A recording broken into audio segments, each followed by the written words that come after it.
ఈరోజు మార్నింగ్ లేవగానే టీ తాగి బ్రేక్‌ఫాస్ట్‌కైతే ఒక బ్రెజిల్ నట్ దాంతో పాటు పికన్ నట్స్ ఇంకా మిక్స్ సీడ్స్. అది కంప్లీట్ అయ్యాక మిక్స్డ్ డ్రై బెర్రీస్ దాంతో పాటు గ్రేప్స్ ఇంకా అవకాడో.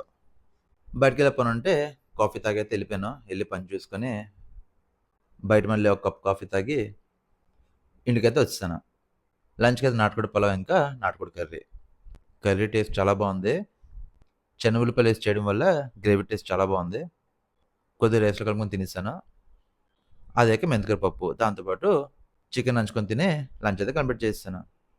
సోంపాపిడి తీసుకొచ్చారు. అయితే చాలా ఫ్రెష్‌గా ఉంది. అదిరిపోయింది టేస్ట్ అయితే నోట్లో పెడితే కరిగిపోయింది. 2 పీసులు తినిన తర్వాత ఈవినింగ్ అయితే బయటకైతే ఎళ్ళిపోయాను.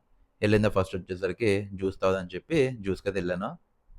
అక్కడొచ్చేసరికి ప్యూర్ క్యారెట్ జ్యూస్ అయితే తాగాను. అది కంప్లీట్ అయ్యాక బీచ్‌కైతే ఎళ్ళాను. కొంసేపు కూర్చొని కొరియన్ రామెన్ తిందాం అని చెప్పి ఎళ్ళాను.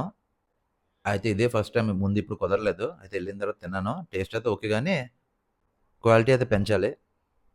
ఇంక ఇంటికైతే వచ్చేసాను. రాగానే రాగి దోస, పల్లి చట్నీ, కొత్తిమీర చట్నీ. అదయ్యాక ఒక మినపట్టు కూడా తినేసాను. డిన్నర్ కంప్లీట్ అయ్యాక ఫ్రూట్స్ కావాలని చెప్పంటే ఇన్‌స్టామార్ట్‌లో ఆర్డర్ పెట్టాను. అవన్నీ వచ్చిన తర్వాత చెక్ చేసుకున్నాను. ఇంకా ఒక సోంపాపిడి మిగిలితే అది కూడా తినేసాను. ఇంకా క్లోజింగ్‌గా చల్లగా రోజ్ మిల్క్ తాగి డే అయితే ఎంజాయ్ చేశాను. బాయ్.